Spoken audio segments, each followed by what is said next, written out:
people, welcome back to another Story Study Saturday. I'm Sammi and I'm a writer who likes to learn about writing through reading and share what I learn with you. This week, I'm really excited because we are talking about Lost Kingdom by Laurel Black. Laurel reached out to me directly with the most personalized and sweet video message to get me to have interest in her book, and it worked. So I've read it. The book came out on January 17th, so you can still get it within its release week if you are watching this video on the day that it comes out. It comes in ebook and paperback copies. I'm assuming it's probably safe to say you probably haven't heard anything about Lost Kingdom yet, or maybe you're running in the same social media circles as Laurel Black is and have heard other people's reviews coming out prior to its release. Just in case, I'm going to give you a quick summary from my perspective. You can also find the actual book summary and all of the information in the links in the description. This is my takeaway summary. Raven is a slave, and she has no memory of who she was and where she's from before she was captured and forced into her current situation. Jeddak has been sent on a mission to track down a magical stone of legend by his king, who has held his fiancée captive as motivation for him to complete the job. When Raven encounters someone from her forgotten past who gives her a map to her brother and the stone, Raven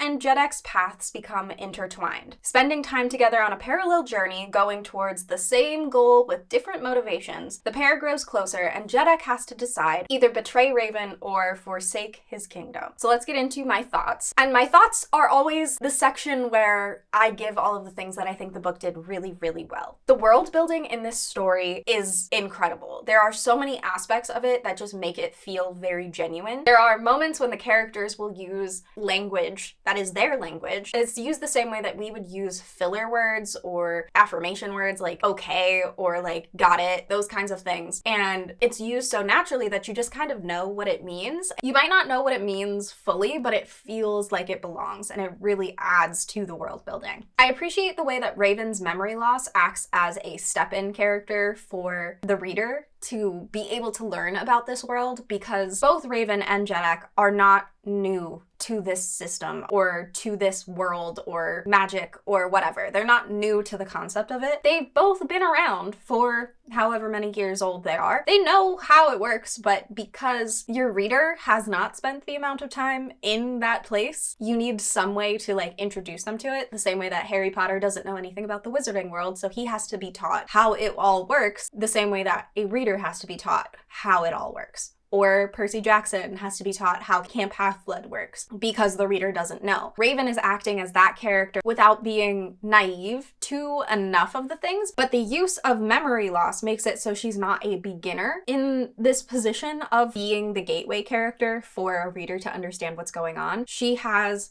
muscle memory. She has the knowledge in her body of how to fight, for example. So she's not a completely useless character in terms of the need to do things in the plot. She's just not aware of how things work. She's not aware of certain plants that are poisonous, that kind of thing that she should be aware of, but she lost her memory, so now we get to learn along with her. Raven has a friend in the mines where she is doing slave labor, and her name is Hen, and I adore Hen. I think Hen is my favorite side character in the whole story, and I really appreciate how genuine she feels. She feels like a real person, and I love that. Before I started actually diving in and getting into the beef of the story, I was a little bit uncomfortable with the idea of Jeddak being engaged, because it's presented that Raven and Jeddak will get feelings for each other. In the last section of the summary on the back of the book, it says, as their feelings for each other grow, we know that this is like a romantasy. We know that they're going to have feelings for each other. And I was like, I don't know if I like what that means for Jeddak's character. And it kind of pulled me out of wanting to get into it because it was so, I didn't like what that would mean for what kind of person Jeddak would be. But the way that he navigates having feelings for Raven and having a fiance and having that experience, the way that he navigates his feelings and the way that he thinks about his feelings makes it feel more okay. And I honestly think that the way that he navigates his feelings makes me like him a little bit more. So there's that. Plus, the way that the plot handles the fiance is just like impeccable, and I would never have predicted it. And wow. In general, Raven and Jedak's backstories are really engaging as we start to find out more of them, be that from people who know Raven from before she lost her memory, telling her about her life before she lost her memory, or Jedak finding the confidence to share something from his past, or the plot revealing something from his past that you would never have expected. Every time we find something new out about these characters, it's like you are just getting another piece of a brownie, and like every time is still really great. So you're just gathering all of this information about these characters and just holding on to it because it's so interesting. So on to some things that I think can be improved. And I think that many books, even books that are like somebody's 15th book that they've ever written, every book has something that could be improved for an individual. My opinions on what can be improved on any book are subjective. So if you don't think that that is something that needs to be built upon or anything, it's not a requirement. This is a debut novel. This is a first book, so it's gonna have more things that you can grow upon. Anyone can grow in over like somebody's 15th book. There's gonna be more things that you can learn from having done it. I gave this book 4 stars, and I thought that it deserved the 4 stars, whether it was given to me or not, especially given the fact that it is a debut novel. That's something that I consider when I am putting in rankings. I had fun reading it. I had a good time. So let's get into some of the things that I think could be improved, some things that would help Laurel grow as a writer and develop for future books that I assume she intends to write. I think that all of the characters need a bit more shaping. So in that, I mean, I think that the characters have their backstories, but I don't know that they're being influenced by them enough in their actions, in their dialogue, in their behaviors. I think it's something that right now the readers have to decide are influencing them more than they are actually being influenced by their backstories. Sometimes it feels like the characters have sort of an archetype template and their backstory is acting as like padding on the outside of this template, but the padding needs to be built in to the character and it can't just be sitting on top of it, if that makes any sense. That like character shaping ties directly into my next critique, which is that the dialogue could be a lot stronger. That comes a lot from that feeling of the template character, where a lot of the characters don't feel like they're speaking from themselves. And if I pulled some of the dialogue out from certain characters and put them into another context, same dialogue, didn't change anything, I wouldn't be able to know if I was attributing it to this character or that character because I have the same kind of character archetype. Some slightly more specific notes on dialogue other than that. There are some moments where there's too much exposition in the dialogue that it doesn't feel like it's coming from a person so much as it feels like these are things that you need to know. And those are moments that I don't care as a reader. If you are going to have a conversation between character A and character B, and character A is just going to ask questions, and character B is going to give you like paragraph long dialogue of just this is going on, and this is going on, and this political leader is doing this, and this political leader is doing that, and I don't understand why they're doing that, and it would be really nice if they could do something better. I don't care. Especially when it's towards the beginning of the book. And there's a fantasy world, so there's a lot of different names of things, of cultures, of people that I don't know yet. I'm not fully settled into.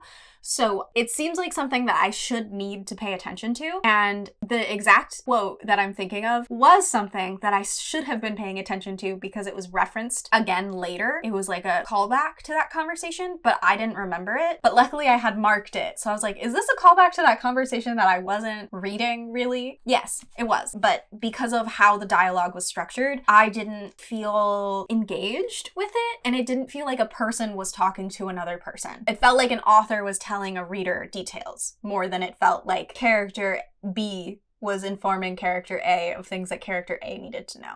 And shockingly enough, the 2 times that those situations happened, it felt like they came from characters that were wearing a best friend archetype. One for Jedak and one for Raven. And they were both sort of giving this history of things that are going on since they've been gone. And it's a perfect mirror of these 2 situations. But one has reference points to what their best friend is talking about, Jeddak, and the other is asking their friend to let them know what's going on because they don't know anything. Raven lost her memories. Raven's situation was a little bit more engaging because there was an added emotional aspect to the best friend who was talking. It wasn't like, you should know about this because obviously you should know about this, the way that Jeddak's conversation went. Raven's conversation was more like, it hurts so bad that you don't know what's going on. I'm so sorry for you for this loss of your memories. So that section didn't feel as expositional because it had that emotional aspect to it. Because they are such good parallels of each other that I feel like pointing out is really helpful because it lets you see what's missing. And then similar, there are two different types of political figure that take place that speak in this book. And they're like the bad guy dialogue archetype kind of person, which you get from the king of Jeddak's tribe, and you get from some of the people who are slave masters in this mine. You get kind of those like, I'm a bad guy monologues, and it feels the same, as well as the main bad guy who speaks that is vague, so vague, and all of these bad guy characters kind of have the same general structure to their talking, which is, I'm a bad guy. They all should have different motivations for how they speak. They should all feel a little bit different with how they speak. When you hear each of these different bad guys speak close in time, like close together, they all sound the same. Like if you don't read the dialogue tags, it's just a bad guy. You don't necessarily get to know which bad guy it is based on how they speak. I feel like all of your bad guys have to have different motivations and do things differently because all of them come from a different ethnic background. All of them come from a different motivation. There's definitely a way with what's already in this book to motivate their dialogue to sound different. And then the other political figure archetype that you get is the surprisingly polite diplomat. And those are the people who are like kind of motherly in the way that they speak. Like, hey, this is how the situation works and you're welcome and we're gonna handle this. It's very calming and not what Jeddak and Raven expect to encounter. So they're like, this is not, I'm so uncomfortable by it. But the characters speak the same. Moving away from dialogue though, I found some of the combat scenes to be missing a grounding aspect, something that gives you the pivot point of what you're looking at, who is fighting who are you looking from, and just having that like grounding point, which is not like an easy thing to do. I have the same critique of The Blood of Olympus by Rick Riordan.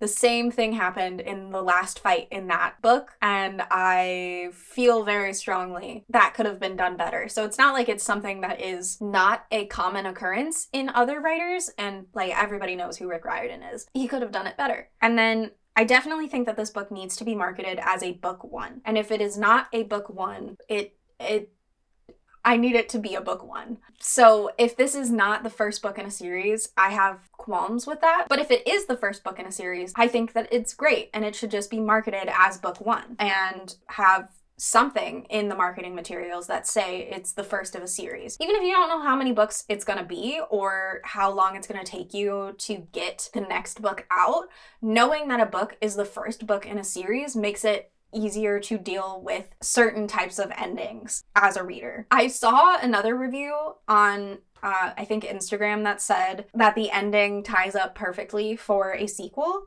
and I agree, but I also don't think that this book can stand fully upright on its own.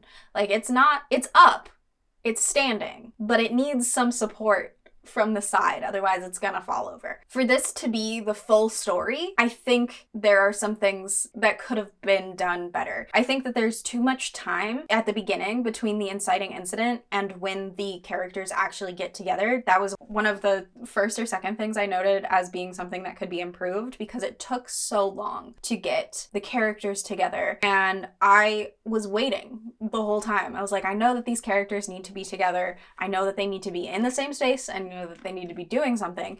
And we got the inciting incident That's Jedek finding out that he needed to be in Raven's space, and then we went this far before they were actually like in the same space together, and that just felt like it took very long. Obviously, page 1, Jedek didn't know that he needed Raven to achieve his situation, but like 165 pages before the characters get in the same space together feels like it takes too long. And we know going in as readers that they have to be together for the story to be moving from the summary. I think that for this to be on its own, that took too long in the grand scheme of the whole story. But if there's like 3 or 4 more books or whatever, then it's gonna be like nothing in comparison. Because if you get 3 more 400-page books, that 165 pages is gonna feel like nothing. It's gonna feel like there's no time passing in the grand scheme of things. Even if you do a second book and only have 2 books that are 900 pages together total, it won't feel like that much time passed. But if this is the whole book, you spent over a quarter of it without your characters together. So you only used like 75%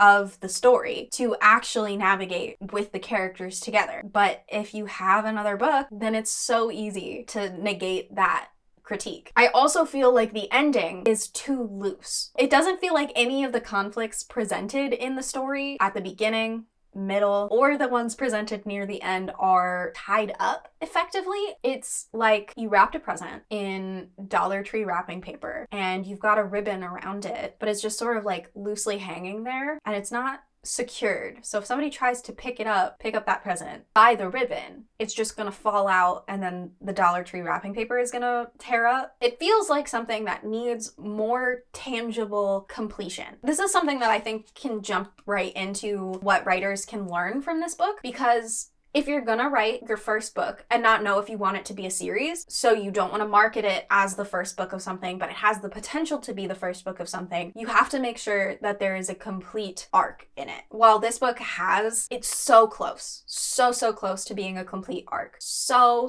close. But it left too many things untied. And because there are so many aspects of potential conflicts or current conflicts that are going on that are not tied up, the one that seems like it's tied up, but also could not be tied up, is not effective in making it feel like it's a finished story. So it needs a second book. But if you are writing a story and you have multiple aspects of things, you have to complete something. You have to solve one conflict 100% of the way so your readers feel finished, like feel like they did something. When you get onto the second book that you may or may not want to write, you can pull one of those other conflicts. Because I would say that this probably has like 9, maybe 10 unresolved conflicts, and we'll say 9 of them are unresolved and one of them is like 60% resolved, 40% resolved, somewhere in there. Not fully resolved, but it's supposed to feel like it's taken care of, even though there are many hints that say that it's not taken care of. You have to have 1 or 2 things. If you have 10 conflicts,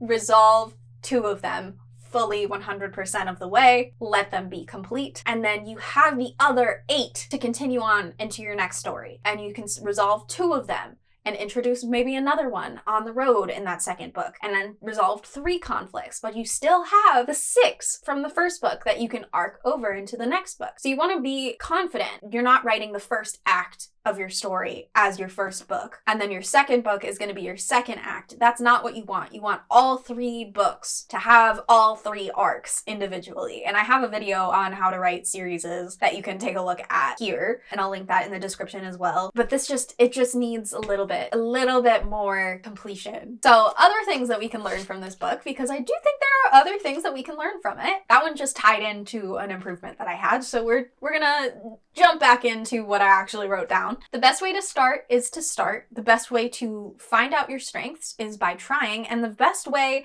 to get better is by practicing. And I didn't really get that from this book, but it is how this book made me feel. I wanted to share that because this is a debut novel, and that's kind of the feeling that I get from debut novels, is the best way to start is to start. There's only so many ways that you can find out what you're good at. Laurel Black is really great at world building. She's really great at coming up with the tangible aspects of what makes this world a world. And the only way to get better at things is by practicing. So maybe her next book, she'll pay more attention to what her dialogue is saying, what her dialogue is saying about the characters, how her characters are saying the dialogue. Who's to say? I would love that. I would be really, like, if her dialogue got 10% better, I think her books would be like so much better in the long run because of the aspects of writing that she's already great at. So the best way to get better is by practicing. Put yourself out there when you feel like you are confident to do so. Put yourself out there before you feel like you're confident to do so. I probably would have never known about this book if Laurel hadn't sent me the personalized video message asking me to look at it. And I'm very happy that she was able to put herself out there and confidently ask me to review her book. And I am very happy that I've had the opportunity to review her book because of how confident she was in asking me to do so. By putting yourself out there with the understanding that you are worth having support, you will end up getting the support that you deserve. If you take a look at her reviews on Goodreads, this book is already taking off. And that's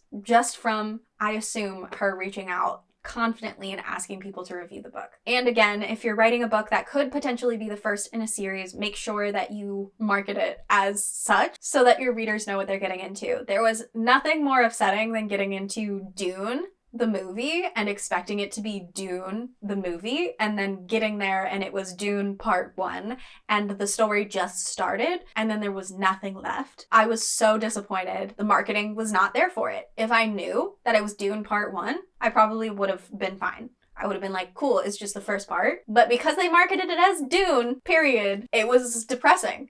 It was disappointing. I wouldn't say that this book was disappointing. I would say that I was just a little bit let down by the ending because of the lack of closure that I felt. But I would bet that this is the first book of a series because it is doing well, it is getting positive reviews, and Laurel is a great writer. If you would like to get a copy of Lost Kingdom in a paperback or ebook, links are in the description. That is all for today. Thank you so much for watching. If you enjoyed this video, please leave a like. If you have any interest in reading this book, leave me a comment because I would love to know what the engagement is looking like. Who's actually going to go and take a look at the summary, see what other people are saying about it, not just me. Let me know in the comments. If you don't want to miss any of my other uploads, hit that subscribe button and the notification bell next to it. I'm here on either Tuesdays or Saturdays for a Writing Topic Tuesday video or a Story Study Saturday like this. And of course, if you know of any other independent authors, self-published authors, or anyone who would like to have a review done by me for their book on this channel, you can always reach out to me with their information, the book title, and I will take a look.